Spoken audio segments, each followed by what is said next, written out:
Hello there. Once again, it's Anton from Anton Will Bay. Thank you for stopping by the collection room. Today I'm taking a look at Femforce issues 13 through 16. Just kind of continuing my way through some of these. I'm really enjoying them. And judging by the views, I'd say most of you are enjoying them as well too. And I'm really appreciating the comments that I'm getting on them because, as always, this is a book that I like to talk about because just not enough people know about it. It's a great comic. It was well produced. The art is fantastic. And there's a bunch of other reasons why I respect AC Comics. Mostly their unapologetic nature in the kind of books that they make, the kind of art that they draw, the styles that they stick with, and just the stick-to-itness that a lot of the company has. Because whether it was black and white, color, hard times, good times, they still strive to make comics, and they've never really wavered on that. So I've always thought that was cool. And that said, I don't remember this outfit from She-Cat. That just looks different. Maybe it's because it's solid. Anyway. Dun, dun, dun. Sometimes I gotta read to follow in. I believe I've read all these, but my golly, has it been a long time. So some of it's very hard to like remember everything. As it turns out, she was one of the first of many costume paranormals or superheroes. The blue bullet's here. Uncle Sam got a big piece of the action when Vicky formed the Femforce in 1943. Just like I've said numerous times, a lot of the characters are from the Golden Age, and some of them are more modern. And these books, they started printing Femforce in 1985. Nice to see you too, Rad. That's a heck of a cool big page. Yeah, I dig that whole thing. Rad's hair is a little bit 80s, and so are those shoulder pads, but still, that's an awesome page. Which makes me wonder who the artist is. Don Sacrise. So I've noticed this. No matter who is doing the art in these books, you get a very similar look, and it's consistently good. There's not like a huge waver between artists, and that makes me wonder if there was kind of a directed house style, or just an attempt to focus and make the art have that kind of same timeless look to it.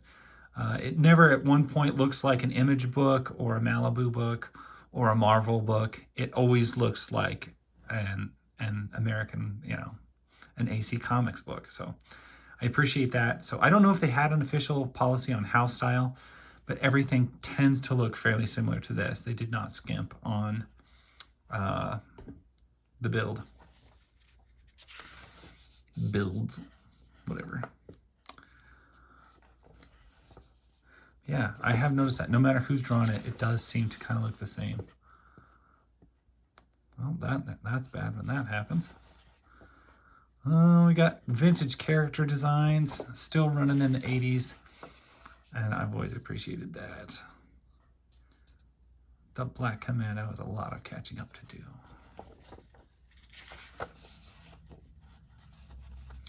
That's kind of a weird looking page. Yes, the humanity, so you rightly accused me of lacking, has been reborn. I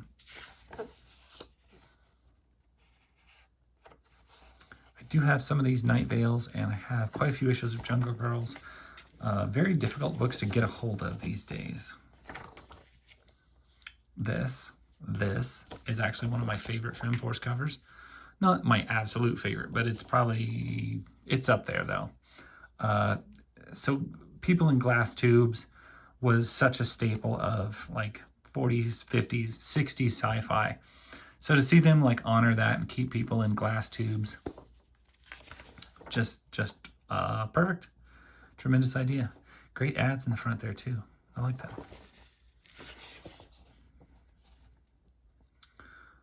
Oh, Evening Night Vale. So Night Vale and the Blue Bulletier are the same person. They just kind of switch back and forth. Some crazy backgrounds. I should have looked. I did not look.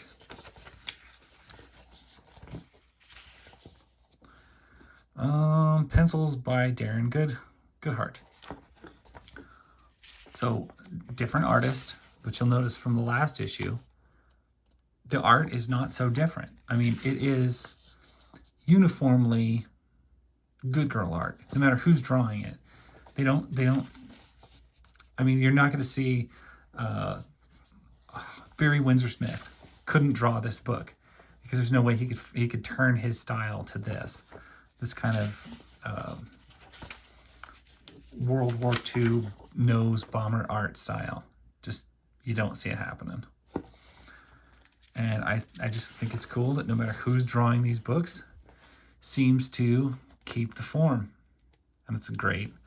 That's a weird, disgusting page. It's got that weird leech creature and people in glass tubes. Hello, ladies. Are you comfortable? Do not concern yourself with the visage of she-beast.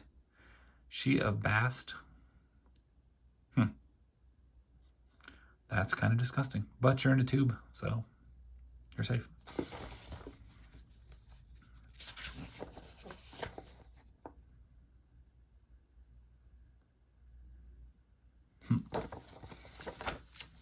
Sometimes the lines that you read are just crazy. Go free just like that. Doesn't that make? Hunger for the fear and flesh of man. Yikes. I'll try not to eat anybody. Buttons. Yeah, so Jungle Girls is a lot of new stories, but also a lot of reprints of old jungle titles from the 40s and 50s. And they are fun to collect, but rather expensive and difficult to get a hold of. Issue 15, it's almost a great cover, but this weird spiky elephant trunk thing, I don't like it. I've never liked that. And so I don't appreciate that. Tara, hey, good morning, Wake up, Tara, this is really serious. How serious can it be? Possibly be, we're together at home. No, you're sleeping. Any minute now, you're gonna die. I wonder who the artist is on this, because that, well, no, it looks fairly similar. Which war? I'm up and I'm alive. You gonna tell me the artist? Did I miss it?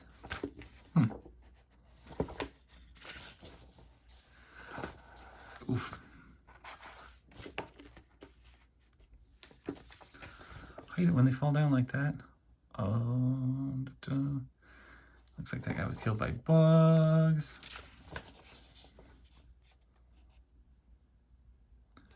Yeah, there's something about the art in this book, this particular issue, that's a little bit smoother than some. I kind of really like it. Makes me wonder who's doing it. I'm gonna have to see if I can get a lead on that. Okay, is this something I love when comic books do? I know it kind of wastes pages, but you give us two, what do you call these things? Splash pages back to back. I've hit this only a couple of times in comics, but splash pages back to back, for some reason, I do dig that. Ooh, She-Cat is looking nasty.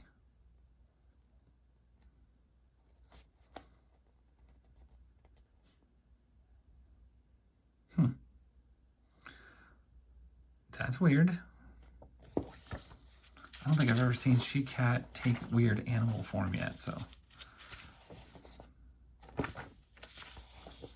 That's a little out of my normal realm of what I'm used to with Femforce stuff.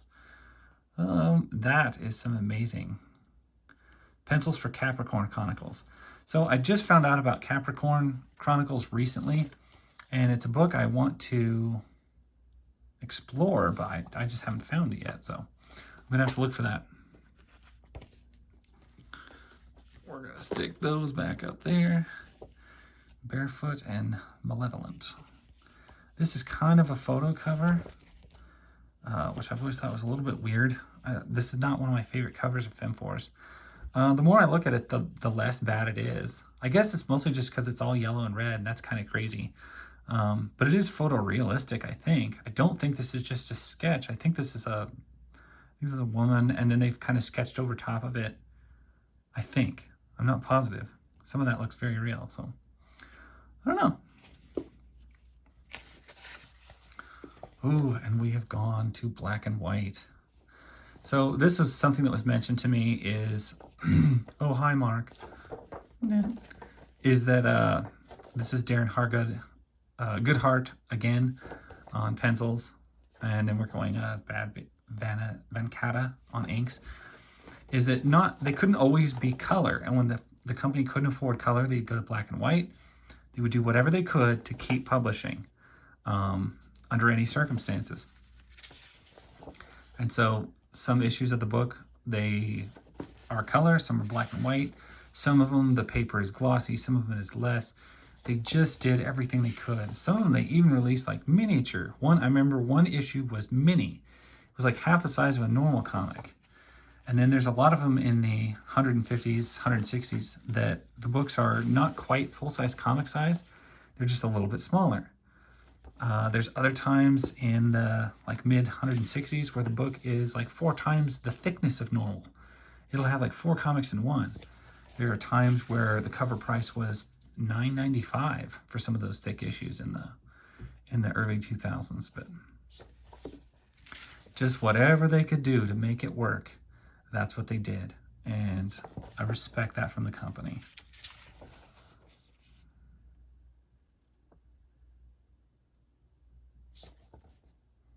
She-Cat, of course.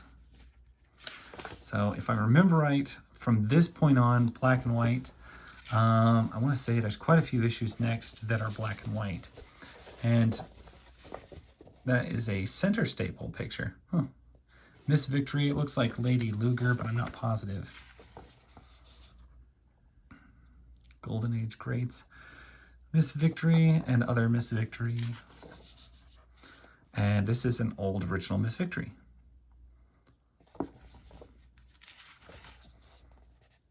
Pretty classic looking stuff in there.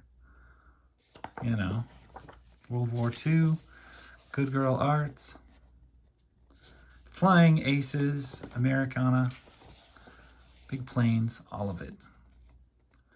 Cliffhanger series, Nyoka versus the Tigerman. This would be another just classic raid print that they put in there. And that's one thing I love about a lot of these is you get a lot of classic reprint stuff.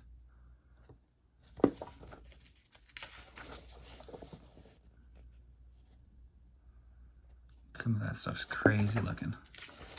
Yeah, I want to say it's quite a few issues after this where they keep going in black and white. I think as a cost-effective measure. They do still have tremendously awesome covers in color, but you know, they had to do what they had to do, and the fact that they still kept publishing through that and didn't let it stop them. Because remember, they're an independent company, and they are in fact still publishing today as an independent company, and they're still producing the same great books that they always did, and that's worth something to me. Anyway, that's my story. That's pretty much all I've got on these issues. This is the part where it turned from color to black and white, and that's pretty cool. But I will catch you guys later.